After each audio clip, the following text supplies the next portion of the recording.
ಪ್ರಗತಿ agro services private ಲಿಮಿಟೆಡ್ನ ಮಾರಾಟ ಮತ್ತು ಸೇವಾ ಕೇಂದ್ರ ಸಮಗ್ರ ಕೃಷಿ ಯಂತ್ರೋಪಕರಣಗಳ ಮತ್ತು ಹೈನುಗಾರಿಕೆಗೆ ಸಂಬಂಧಿಸಿದ ನೂತನ ಮಳಿಗೆಯ ಉದ್ಘಾಟನೆ.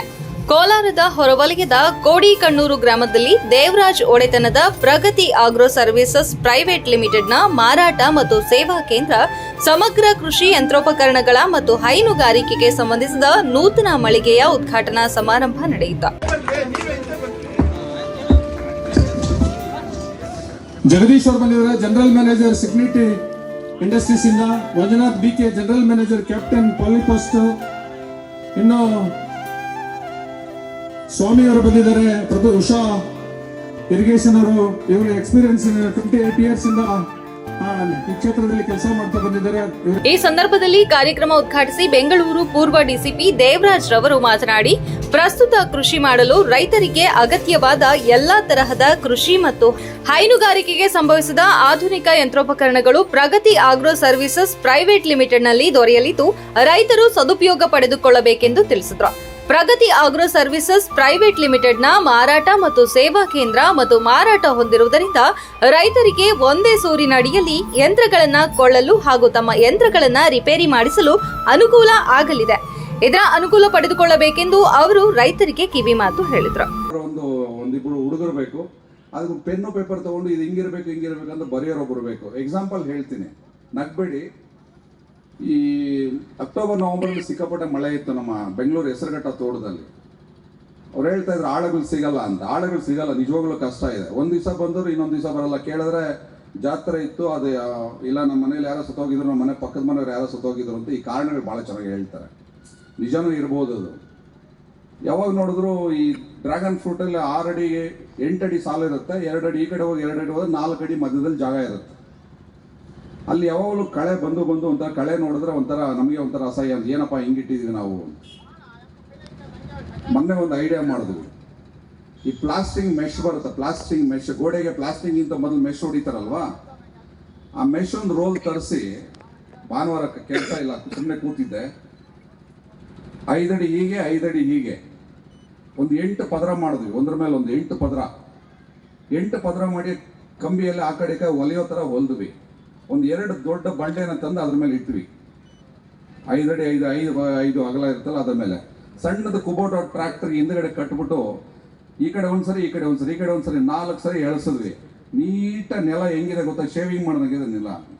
ಒಂದು ಮೊಳಕೆ ಇಲ್ಲ, ಒಂದೇ ಒಂದು ಚೂರು ಮೊಳಕೆ ಇಲ್ಲ. ಇದು ಯಾವಾಗ ಮಾಡಬೇಕು ಅಂದರೆ ನೆಲ ಹುತ್ತು ಆದ್ಮೇಲೆ ಈ ಮಳೆ ಬರುತ್ತೆ. ಮಳೆ ಬಂದ ಮೇಲೆ ಒಂದು 15 ದಿವಸ 20 ದಿವಸಕ್ಕೆ ಇಷ್ಟು ಸುತ್ತ ಮೊಳಕೆ ಬರ್ತದೆ. ಆ ಮೊಳಕೆ ಟೈಮಲ್ಲಿ ಹೊಡೆದ್ರೆ ಒಳ್ಳೆ ನೀಟಾಗಿರುತ್ತದೆ.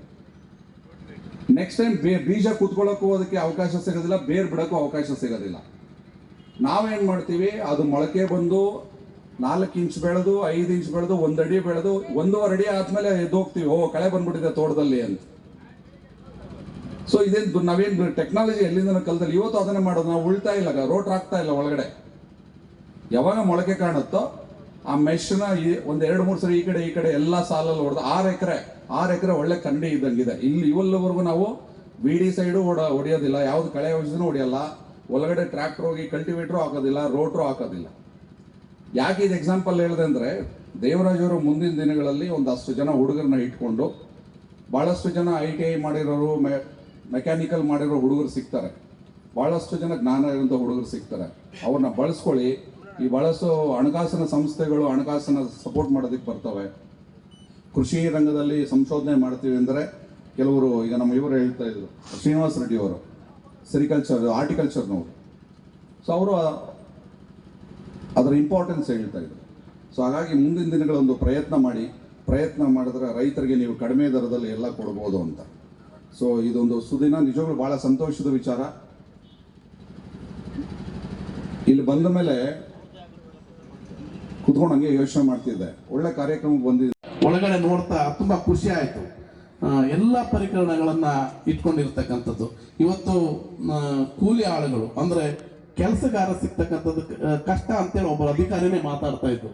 ಅಂತ ಸಮಯಗಳಲ್ಲಿ ಇವತ್ತು ಯಂತ್ರೋಪಕರಣಗಳನ್ನ ಉಪಯೋಗಿಸ್ಕೊಂಡು ಅದರಲ್ಲೂ ನಮ್ಮ ಕೋಲಾರ ಜಿಲ್ಲೆಯ ಭಾಗದ ರೈತರುಗಳು ತುಂಬಾ ಶ್ರಮಜೀವಿಗಳು. ಆ ಶ್ರಮಜೀವಿಗಳಿಗೆ ಇಂಥ ಒಂದಷ್ಟು ಅವಕಾಶ, ಉನ್ನತ ಕೃಷಿಯನ್ನ ಮಾಡಿ ಇವತ್ತು ಸಮಾಜಕ್ಕೆ ಒಂದು ಸೇವೆಯನ್ನು ಸಲ್ಲಿಸಲಿಕ್ಕೆ ಅನುಕೂಲ ಆಗುತ್ತೆ. ಅಂತೆಲ್ಲ ನಿಟ್ಟಿನಲ್ಲಿ ನಮ್ಮ ದೇವರಾಜ್ ಅವರು ಸಾಕಷ್ಟು ಒಂದು ಯಂತ್ರೋಪಕರಣಗಳನ್ನ, ರಸಗೊಬ್ಬರಗಳನ್ನ ಎಲ್ಲವನ್ನೂ ಕೂಡ ಇವತ್ತು ಆಯೋಜನೆ ಮಾಡಿ ಇಟ್ಕೊಂಡಿರ್ತಕ್ಕಂಥದ್ದು ತುಂಬಾ ಸೂಕ್ತವಾಗಿರ್ತಕ್ಕಂಥ ವಿಚಾರ.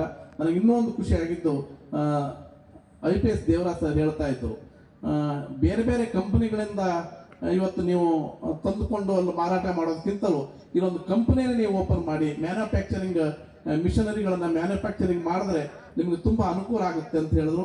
ಅದಕ್ಕೆ ಕೃಷ್ಣಾರೆಡ್ಡಿ ಅವರು ಕೈ ಜೋಡಿಸಿ ನಾನು ಕಟಿಬದ್ಧನಾಗಿದ್ದೇನೆ, ನಾನು ನಿಂತಿದ್ದೇನೆ, ಇಲ್ಲಿ ಫ್ಯಾಕ್ಟರಿ ಓಪನ್ ಮಾಡಿ ಅಂತೇಳಿ ಮೋಸ್ಟ್ಲಿ ಗೌಡರಿಗೂ ಕೂಡ ಜಾಗವನ್ನು ಕೂಡ ಕೇಳಿದ್ದಾರೆ. ಬಹುಶಃ ಅದು ಸದ್ಯದಲ್ಲೇ ಫ್ಯಾಕ್ಟ್ರಿನೂ ಕೂಡ ಆಗುತ್ತೆ, ಗೌಡರು ಕೂಡ ಕೈ ಎತ್ತಿದಾರಂತೆ. ಅದು ಗೌಡರ ಬುದ್ಧಿ, ಎಲ್ಲಾರು 4 ಜನಕ್ಕೆ ಒಳ್ಳೇದಾಗುತ್ತೆ, ಅನುಕೂಲ ಆಗುತ್ತೆ ಅಂತ ಎಲ್ಲ ಗೌಡರುಗಳ ಪತ್ತೆ ಕೈ ಎತ್ತದು. ಹಾಗೆ ಅದು ಒಕ್ಕಲಿಗರ ಬುದ್ಧಿಗಳವು. 4 ಜನಕ್ಕೆ ಅನುಕೂಲ ಆಗುತ್ತೆ ಅಂತಂದ್ರೆ ಯಾರು ಮೊದಲು ಕೈ ಎತ್ತಾರೆ ಅಂದ್ರೆ ಒಕ್ಕಲಿಗರುಗಳು, ಅಂದ್ರೆ ಗೌಡರುಗಳೇ. ಅದು ಅದಕ್ಕಾಗಿ ಇವತ್ತು ಒಂದು ದೇವರಾಜ್ ಅವರು ಕೂಡ ಒಂದು ಒಕ್ಕಲಿಗನಾಗಿ ಇವತ್ತು ರೈತರ ಕಷ್ಟಗಳನ್ನ ಅರ್ಥ ಮಾಡಿಕೊಂಡು ಆ ರೈತರಿಗೆ ಒಂದೇ ಸೂರಿನಡಿ ಇಂತೆಲ್ಲ ಯಂತ್ರೋಪಕರಣಗಳು ಸಿಗಬೇಕು ಅಂತೇಳಿ ಮಾಡಿರ್ತಕ್ಕಂಥ ನಿಜವಾಗ ಕೂಡ ಶ್ಲಾಘನೀಯ.